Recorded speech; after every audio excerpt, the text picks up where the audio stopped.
Olá, hoje o Platô Entrevista está com o deputado Júlio Lopes, do PP do Rio de Janeiro. Deputado, muito obrigada por atender aí o nosso convite. Seja bem-vindo aqui ao Platô Entrevista. Olha, Luciana, eu que agradeço e estou aqui encantado com as instalações de vocês, com a organização de vocês, com a receptividade. Muito obrigado. Deputado, o senhor é uma pessoa que está sempre ligada à questão da eficiência, né, do Estado. E nós temos hoje a reforma administrativa, que é uma reforma que vai mexer com a forma de contratação, né, de funcionários Sim. do Estado. O governo ele é contra alguns pontos, principalmente pontos que trazem para a administração pública valores que são do campo privado, né? A questão da estabilidade do funcionário, a questão de premiação por produtividade, alguns pontos que o governo já está prevendo que vai ficar contra ali na Câmara, né? E eu queria saber qual é a opinião do senhor sobre isso. O Estado precisa se modernizar? Como é que o senhor está vendo essa discussão e se há condição desse projeto prosperar na Câmara? Olha, primeiro eu quero dizer que fiz parte do grupo da reforma administrativa com muita honra, assinei o projeto junto com o deputado Pedro Paulo, tenho muita convicção de que esse projeto vai avançar. A vida se moderniza cotidianamente. Todos nós somos obrigados todos os dias a nos reciclarmos para estarmos vivendo em sociedade, não é? E não pode ser de outra forma com as leis, não pode ser de outra forma com a organização da República, com o governo e com a sociedade. A gente tem sim que modernizar e a reforma administrativa tem esse condão. Eu acredito muito nela, acho que a gente fez um avanço importante. E eu, da minha lavra, coloquei ali algo que é absolutamente fundamental para o país avançar. É o fato de que todo ato de governo precisa ser um ato digital. Ainda hoje, o Brasil é um país analógico. Mais de 65% dos atos de governo no Brasil, considerando as 5.550 cidades, os 27 estados, são atos ainda analógicos. Escritos analogicamente, assinados analogicamente, processados analogicamente. E a gente vive falando de inteligência artificial. Ora, é incompatível falar de inteligência artificial quando a gente tem um Estado analógico. A gente precisa digitalizar o Estado brasileiro e lá eu coloquei na reforma que todo ato de governo tem que ser um ato digital para que ele possa ser monitorável, para que ele possa ser acompanhado, para que a gente possa rastrear. Enfim, então eu acredito muito que a meritocracia vai ser implantada, que nós vamos ter, assim, obviamente, um enfrentamento, mas que o governo vai chegar num nível de consenso grande com a proposta que nós estamos apresentando. O senhor já chegou a conversar, por exemplo, com o presidente da Câmara, Hugo Mota, no sentido de que esse projeto pode ser pautado já para ser votado até o final do ano? Como é que está esse timing aí? O presidente Hugo tem muito interesse de que o projeto da reforma seja um projeto da sua administração, portanto eu acredito que ele fará todo o possível para pautar o quanto antes nós tenhamos o mínimo de consenso estabelecido. O senhor também a frente Brasil, o Brasil competitivo também trata da questão da reforma tributária, né? E a Câmara agora acabou o Senado aprovou, né? E a Câmara agora também fez ali uma pequena mudança, né? Uma mudança no IR. Como é que o senhor vê a questão dos impostos no Brasil? Houve uma crítica de que estava se mexendo no imposto de renda e que essa mexida era uma mexida pontual e precisava ser uma coisa mais ampla, mais pensada de uma forma mais, digamos, uma forma total, né? Uma forma ampla. Que desse mais progressividade, a questão do imposto. Eu gostaria de saber do senhor o que falta no Brasil, porque a gente tem uma reforma tributária, muitas vezes ideal e a possível, né? A possível que é aprovada na Câmara. Nós aprovamos aquilo que será a redenção do Brasil, que é um novo sistema tributário. Isso acabou de ser aprovado no Senado. E aprovamos na semana passada na Câmara realmente a isenção do imposto de renda de R$5.000 até R$7.300 para o cidadão que está nessa faixa. Eu acho que essa proposta foi muito inteligente, o governo foi muito hábil, construiu algo que vai beneficiar 15,5 milhões de brasileiros e que receberão mais de 10% de aumento nos seus salários, porque não serão descontados daquele imposto que é retido ali na fonte na hora. E isso vai fazer com que todo mundo tenha um benefício muito grande, permitindo que o salário seja equivalente a um 14º salário. Portanto, eu acho que foi um benefício extraordinário. Votei com muita alegria nessa lei, porque acho que ninguém melhor administra o recurso que o próprio cidadão ou a cidadã. O cidadão ou a cidadã, tendo na sua posse o recurso, vai administrar muito melhor que o Estado, vai saber muito melhor do que fazer, se ele precisa de se educar, se ele precisa se medicar, se ele precisa se tratar, ou mesmo se ele precisa de um descanso ou de umas férias. Ele vai saber usar esse recurso de uma maneira muito mais correta do que o Estado tutelando o recurso para ele. E acho que nós fizemos o avanço possível, porque nós cobramos aqueles que ganham mais de R$1 milhão por ano, 10% a mais, e essa conta fecha. Então nós beneficiamos aqueles que ganham menos para onerar aqueles que ganham mais. Eu acho que isso é uma reforma distributiva, isso é justo, isso é importante e bom para o país. Da mesma forma que acho que nós, ao definirmos a nova reforma tributária, nós fizemos um avanço enorme. O Brasil vai se desenvolver muito mais e vai crescer muito mais com o IVA e com os impostos dele derivados. Eu tenho certeza que nós fizemos um avanço. Agora, claro, tudo isso precisa ser modulado, tudo isso precisa ser construído e detalhado o que vai acontecer agora nos próximos anos. Deputado, o Brasil tem um desafio muito grande, né? A gente está agora com a COP30, mas nós estamos ainda atrasados na questão de novas fontes energéticas, né? E nessa que a gente tem uma matriz energética mais limpa, mas a gente precisa também vencer um desafio de ter energia para um desenvolvimento. Eu gostaria de saber do senhor como é que o senhor vê esse desafio e que caminhos. Bom, primeiro, o Brasil é um exemplo para o mundo em termos de qualidade, pureza e sustentabilidade no setor energético. Nós temos 85% da nossa energia verde. Basicamente porque nossa matriz é hidráulica. Nós tínhamos mais de 50% da energia brasileira gerada a partir de hidrelétrica. Ainda hoje, nós temos mais de 40% da matriz, da base, do grid, com base na energia hidráulica. Nós hoje já temos 22% de solar, 12% de eólica, e nós temos então a matriz mais limpa do mundo. Nós somos um exemplo para o mundo de como gerar energia com qualidade e com sustentabilidade. Mas nós esquecemos de que a gente precisa ter potência no grid, que tem que ter potência na rede, e a potência vem de energia firme, que tem que ser gerada por fontes de potência. E uma das fontes que eu defendo é a energia nuclear. Porque a energia nuclear é a energia que mais se desenvolve no mundo, ela está triplicando no mundo inteiro, e o Brasil, que já chegou a ter quase 4, 5% da sua massa de energia gerada por energia nuclear, hoje tem apenas 1,5%, que é a geração de Angra 1 e 2. Então nós temos 63% da usina de Angra 3 pronta, e podemos terminá-la muito rapidamente, uma vez que faltam só 37% da obra. E isso precisa ser feito, porque o Brasil é um dos 6 países do mundo que domina todo o ciclo nuclear. Nós temos urânio, lavramos, prospectamos e exploramos o urânio, nós beneficiamos esse urânio e transformamos ele em combustível nuclear. Nós enriquecemos o urânio hoje até 20% no Brasil, quando o necessário para tocar uma usina nuclear é apenas 5%.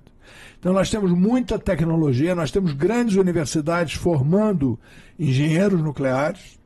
A gente tem um país que é capaz de fazer, somente 6 países do mundo são capazes de construir submarinos, e nós, além de construirmos submarinos, estamos fazendo um submarino nuclear. E nós, tendo toda essa tecnologia, não acabamos com a usina de Angra 3. É algo que eu não concebo, que eu não consigo entender por que o governo está demorando tanto a tomar a decisão de terminar a Angra 3. Há um Project Finance, que é um projeto de financiamento do BNDES, que financia 85%, 90% da obra. A obra custa 23 bilhões de reais para terminar e esse Project Finance contempla quase que todo esse recurso. Serão necessários do Orçamento Nacional apenas 2 bilhões e 800 milhões, que deveriam vir inclusive da Eletrobras. No meu entendimento, uma negociação equivocada do governo federal com a Eletrobras em função dos conselheiros, tanto do Conselho de Administração quanto do Conselho Fiscal, permitiu que ela não fizesse esse pagamento, essa alocação de recursos imediata, e nós estamos atrasando esse processo que custa 100 milhões de reais por mês de atraso. Cada mês que a gente atrasa a Angra 3, a gente gasta 100 milhões. E por uma razão. Os funcionários de Angra 3 já foram contratados, eles foram concursados e contratados, são mais de 1.000. E a gente tem que pagá-los, porque eles estão lá à disposição de Angra 3.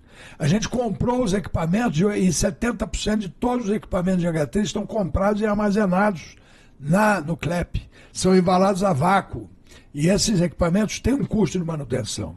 Então a gente tem toda uma estrutura para acabar a Angra 3 e isso não está sendo feito. O que é lamentável. A gente tem que ter a decisão do Conselho Nacional de Política Energética de levar a obra de Angra 3 ao fim para acompanhar o mundo que se desdobra, o mundo que avança nessa energia. Só para dar um exemplo a vocês aqui, são construídas hoje na China 36 usinas nucleares ao mesmo tempo. A Índia está fazendo uma dezena de usinas nucleares. O mundo está triplicando as energias nucleares. É bom aqui o Você ouvinte acha que tem um preconceito em relação à energia nuclear? É desinformação, não desinformação. É preconceito. Muito mais um preconceito que vem da desinformação. Exatamente, né? Luciano. Eu acho que é falta de conhecimento da população, né? E a gente, porque tem esse nível de conhecimento, né? A gente fica com medo, não conhece e não faz. Mas quero dizer aqui ao ouvinte do platô, de que nós estaremos fazendo na semana que vem aqui na Câmara Federal uma grande exposição sobre energia nuclear. Vamos fazer naquele corredor Teresa de Benguela uma exposição importante, você se puder não deixe de vir. Nós vamos fazer uma sessão de homenagem à energia nuclear, exatamente para trazer essas questões à baila, para falar o quanto o Brasil está perdendo de não levar a obra à frente. Perdendo cerca de 100 milhões por mês só dos custos desses financiamentos, do pagamento desses funcionários, do custo da manutenção desses equipamentos e atrasando uma obra que pode ser a redenção do setor e é algo muito importante para o grid brasileiro porque ela tem fator de potência de 85%, ou seja, a cada vez que você apertar um botão, 85% das vezes ela vai despachar energia firme na hora na fonte. Quando vocês sabem que o fator de potência da eólica é 25%, o fator de potência da solar é 25%. Então, são energias diferentes, porque o fator de potência é diferente. Quando você faz um projeto de solar, você tem que considerar que você terá muitos dias sem sol, muitos dias nublados, e o fator de potência daquele projeto será de 25% do projeto total. Você acha que o Ministério do Meio Ambiente hoje é um entrave a essa... Não, sinceramente não acho. Não acho que o entrave é a Casa Civil do governo, que vê com dificuldade a questão de assumir esse compromisso financeiro. Mas, na realidade, é um equívoco, porque o compromisso financeiro virá do BNDES. O BNDES já fez todos os cálculos, já fez todas as contas e disse que a energia futura gerada pela usina paga com tranquilidade esse financiamento. Então, na realidade, é a coragem de assumir esse financiamento com base na energia futura. Quero lembrar aqui aos ouvintes do platô que esse ano, graças a Deus, e honrosa e de forma absolutamente extraordinária, o Brasil pagou a usina de Itaipu. Toda Itaipu foi paga esse ano, nós deixamos de pagar mais de 200 milhões por mês que pagávamos ao financiamento internacional que financiou Itaipu. Da mesma forma, como foi paga Itaipu? Itaipu foi paga com energia futura gerada. Ao longo de 30 anos se pagou aquela prestação e depois, hoje, esses 200 milhões estão sendo usados para baixar a tarifa de todos nós. Então, da mesma forma, a energia de Angra 3 será paga pela energia futura, assim como foi feito com Itaipu. É perfeitamente possível, já está equacionado o financiamento e o que o governo precisa é ter organização e decisão para fazer a obra. Deputado, mudando um pouquinho de assunto, mas ainda dentro da política, né? A gente tem hoje uma pesquisa que foi divulgada ontem pela Genial Quest, mostrando o Congresso, os congressistas, com muita com muito pouca... A percepção da população é de que os congressistas têm muito pouca percepção das necessidades da população, né? A gente tem aqui, 58% dos entrevistados nessa pesquisa desaprovam o trabalho da Câmara, 51% desaprovam o trabalho do Senado, 83% dessas pessoas entenderam que os congressistas trabalham pelo seu próprio interesse e só 11% pelo interesse do país. O senhor já tem 5 mandatos. O que é que está acontecendo, na sua opinião? E eu gostaria de saber também, o senhor vai ser candidato à reeleição. Como fazer campanha num ambiente desse? Bom, primeiro eu quero dizer que eu estou um pouco rouco aqui, que eu sou muito alérgico e como o ambiente está fechado, fico com essa voz um pouco mais embargada. Mas a minha disposição de encontrar com o eleitor, de conversar com ele, de pedir o voto dele é enorme. Amo o que faço, sei que contribuo com o meu país e quero cada vez mais interagir com o meu eleitor e com o eleitorado para exatamente discutirmos novas possibilidades de um Brasil mais digital, mais igual, um país que avance, um país que prospere e que seja melhor a cada dia. E eu quero te dizer, Luciana, que tenho muita clareza, desde a minha primeira eleição, eu jamais disse a um eleitor que eu faria por ele, eu farei com ele. Na realidade, ninguém pode fazer mais pelo cidadão ou pela cidadã do que ele mesmo, do que ela mesma, querendo mudar de vida, querendo prosperar, querendo um país melhor. O que pode um bom deputado, um bom político é ajudar, ter responsabilidade, ter companheirismo e saber responder a essas demandas. Mas, na realidade, a vontade da mudança, a vontade de prosperar, tem que ser de cada cidadão, de cada cidadã que muda o país. Quem muda o país... Tem gente que tem mais condição que outras, né? Não, mas todo cidadão tem condição de prosperar, todo cidadão tem condição de mudar de vida. Se não fosse assim, o presidente da República não seria um retirante, não seria um homem que mudou de Pernambuco em cima da boleia de um caminhão. O Brasil é uma democracia e é uma democracia consolidada que agora mesmo enfrentou um processo grave e que dá oportunidade aos seus cidadãos de enfrentar essas adversidades e prosperar e encontrar novos caminhos, né?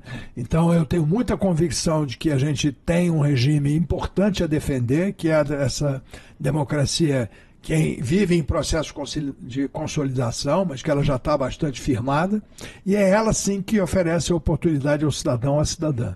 Eu acho que nós temos um Congresso que precisa se comunicar melhor, que precisa melhor mostrar o seu trabalho, mas que é absolutamente fundamental para que a democracia sobreviva e para que a gente possa avançar. Deputado, o senhor falou aí sobre essa questão da democracia e o senhor votou a favor da PEC da blindagem, né, que ficou conhecida como PEC da blindagem.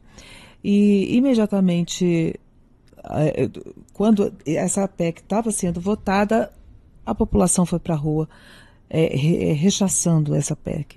Eu queria saber do senhor o seguinte, naquele momento, o senhor achou que o voto era um voto corporativo ou era um voto em defesa das prerrogativas? Como é que o senhor justifica esse voto? Bom, eu primeiro quero dizer aqui o que eu expliquei para os meus eleitores, né? No painel nós temos 3 opções de voto.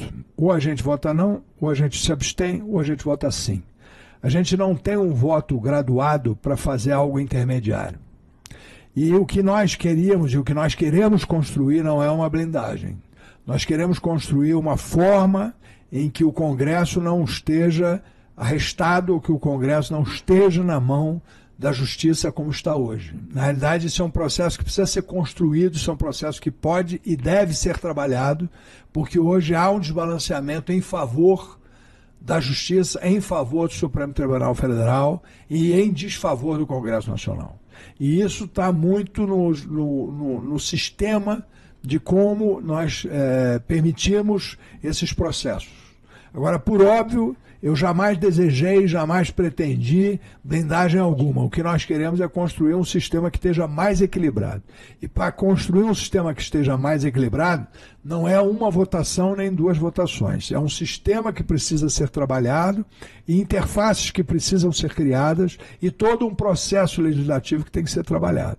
Então, acho que houve efetivamente um erro de narrativa ali, o governo foi oportuno, se aproveitou daquele momento, isso corretamente. Eu acho que nós ali ali, naquele momento, não só houve um erro da forma como foi colocado, mas inclusive da forma como foi conduzida a votação. A gente erra e acerta, e eu não sou de fugir de responsabilidade, votei, tenho a responsabilidade de ter votado, mas não acho que foi o momento adequado, nem a forma adequada. Volto a dizer, nós temos 3 opções apenas no painel. Naquele momento eu julguei que aquela era a melhor opção para a construção de um novo patamar, para a construção de uma nova etapa legislativa, mas acho que nós nos equivocamos no time, nos equivocamos na forma. O senhor acha que foi o recado das ruas que fez o senhor ter essa consciência de que não era o momento adequado ou não? Não, de forma alguma. Já na noite que eu votei, eu já dizia aos meus colegas que achava que não era o processo ideal, nem era a forma ideal de conduzir.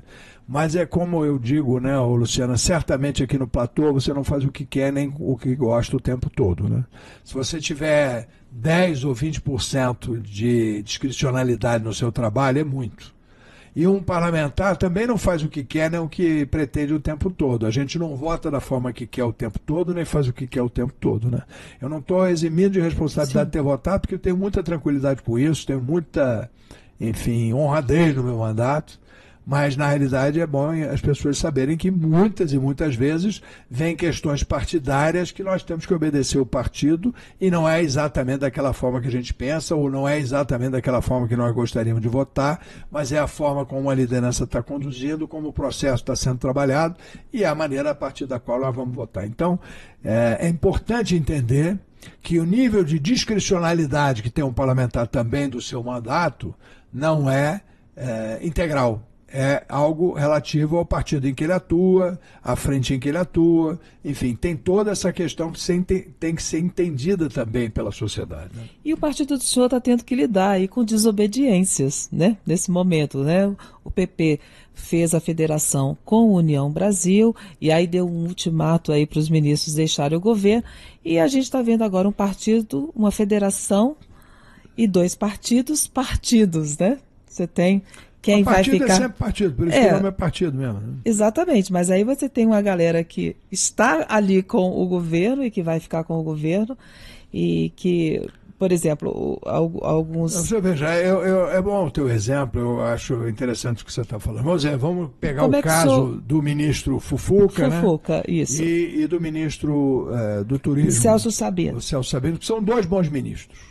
Mas eles foram levados à condição de ministro pelo partido. O presidente Lula, quando nomeou o Fufuca, ou quando nomeou o Celso, não nomeou por causa do Fufuca, nem por causa do Celso. Não foi o brilhantismo dele, nem foi a relação pessoal deles que os levou à condição de ministro. Eles foram levados a essa condição pelos partidos que os sustentaram e os indicaram. Se esses partidos agora saem do governo e promovem uma retirada do governo, é razoável que os partidos pretendam que os seus filiados os acompanhem. Eu não estou dizendo que a posição do ministro Fufuca, de quem eu gosto muito, enfim, e que acho que fez um bom papel no ministério, seja fácil. Porque, afinal de contas, ele pretende ser senador e tem toda a razoabilidade desse projeto, enfim, e constituiu esse projeto a partir da condição dele de ministro, que ele conquistou com muito trabalho, com muito esforço, enfim, e igualmente o ministro Sabino, que fez um bom papel e que faz um bom trabalho como ministro. Agora, é razoável que o partido reivindique aquela posição em nome de tê-lo colocado lá e de tê-lo sustentado enquanto deputado. Então, há razão nas 2 partes e eu acho que essa discussão é sadia. Acho que os partidos têm sim o direito de desejar sair do governo e desejar que os seus filiados assim o façam. Agora, aquelas pessoas que ocupam aqueles cargos e que por qualquer razão julgam que assim devem permanecer, podem mudar de partido e podem procurar outro caminho. Isso é que é bonito na democracia, né? É exatamente o direito de você poder discordar, o direito de você pensar diferente e de agir de forma diferente. Agora, tanto os partidos têm absoluta razoabilidade no que estão demandando, quanto aqueles que estão momentaneamente ocupando aqueles cargos, se pensam diferentes e se têm condições políticas e regionais de fazer de outra forma, que possam tentar fazê-lo. É isso. O senhor acha que foi razoável essa decisão da cúpula da federação de forçar esse desembarque nesse momento? Eu, por exemplo, fui voto vencido nesse processo, mas eu acho que é legítimo que nós assim o façamos. Então, não é porque eu fui voto vencido que eu não vou acompanhar o partido, porque eu não acho que seja bom o partido agir dessa maneira. O partido tem o direito de, entendo a sua maioria assim deliberado, de você ter uma determinação partidária e você ter que seguir aquela determinação. A vida é assim, né? E é assim na sua família, é assim no seu emprego, é assim no seu trabalho. Eu imagino que vocês, na hora que vocês vão discutir uma pauta aqui no platô, vocês têm uma discussão sobre a pauta. E vence a pauta quem venceu a pauta, ou o voto é de qualidade ou o voto é numérico, né? Então você e há divergência sempre, e há né? divergência sempre. E você, ainda que divergindo, você vai fazer o que orienta o editor, o que orienta a maioria, não é verdade? Porque se assim não o fizer, você vai sair do platô, tá certo? Então o partido é a mesma coisa, não é que nós vamos concordar todo dia, não é que todo dia é um mar de rosa, não é que todo dia é uma alegria, uma felicidade. Cada dia é um dia, tem dia que a gente está de acordo, tem dia que a gente está contra, tem dia que a gente acha que poderia ser melhor de outra maneira, mas a gente tem que proceder, tem que fazer, tem que seguir a vida. Mas o senhor acha que esse ultimato que foi dado falhou? Não acho que falhou, não. Está publicado aí, o presidente do partido exonerou o ministro da presidência da comissão no estado dele, exonerou ele da condição de diretor. Mas ele continua afiliado, né? Ele está afiliado, mas está afastado da direção partidária, está afastado da condição de vice-presidente nacional do partido, está afastado do que é mais importante, que é a condição de presidente regional no Maranhão. Então, eu acredito que para o deputado essa condição que lhe foi retirada era uma condição muito importante, porque nós que vivemos no Estado, no partido, precisamos muito que os diretórios municipais, que o diretório do Estado estejam de acordo conosco, porque a nossa votação vem a partir dessas arregimentações e dessas organizações municipais, que são os diretórios dos municípios, né? Na hora em que o presidente do partido e o partido tiram do ministro a condição de presidente do diretório do Estado, ele está tirando do ministro também a condição de presidente de vários municípios aonde ele faz todo o processo eleitoral dele acontecer. Então é realmente algo muito significativo, muito importante, e obviamente o ministro é que tem que avaliar se aquilo é conveniente para ele ou não. Mas o partido tomou as providências com as consequências possíveis ao partido também de arregimentar e de tomar naquela hora, né? Deputado, agora para finalizar eu queria falar um pouquinho de futebol. O senhor chamou aí para prestar um depoimento na Comissão de Esportes da Câmara um árbitro que marcou um pênalti ali com o qual o senhor não concordou muito, né? Não marcou, ele deixou de marcar. Deixou de marcar um pênalti, foi exatamente isso.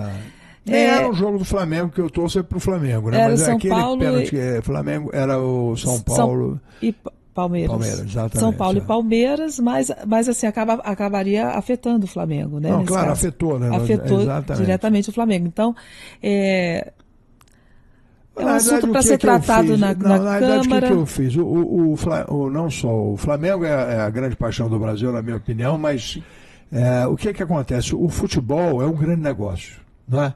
O Campeonato Brasileiro de Futebol é o maior campeonato de futebol do mundo. Nenhum campeonato é tão grande, nenhum campeonato tem tantos seguidores, nenhum campeonato tem tantos torcedores, nem nenhum campeonato gira tanto recurso proporcionalmente. É óbvio que os campeonatos em moeda estrangeira, o campeonato em euro, pode gerar proporcionalmente mais recursos, porque está em euro, enfim. Mas, na realidade, o nosso campeonato é o maior campeonato do mundo, em número de clubes, em receita, em público. E hoje, com as bets, esses campeonatos têm muito problema de suspeita de manejo, suspeita de negociação, tanto que se abriram vários inquéritos sobre os jogadores de estarem manipulando o resultado para poder fazer a bet pagar aquele resultado que foi articulado, que foi combinado, enfim.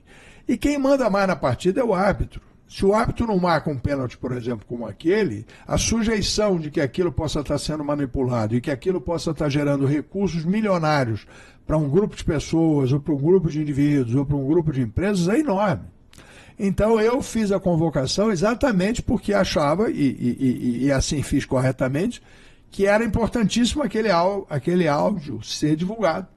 Tanto assim que logo depois que nós fizemos a convocação, a própria CBF, eu agradeci depois ao presidente Samir Schultz que o tenha feito, abriu o áudio e deu transparência, porque era absurdo o fato de não estar se dando transparência a algo tão importante para o Brasil, tão importante para o campeonato. Então, fica aqui meu agradecimento ao presidente de ter aberto o áudio. Agora, continuo inconformado, acho que a arbitragem foi absolutamente irregular, tem sido de uma perseguição em cima do nosso Flamengo muito grande e acho que tem prejudicado o campeonato, né? Nós vamos chamar eles, inclusive, lá na Comissão de Desporto da Câmara para poder entender melhor esse quadro, né?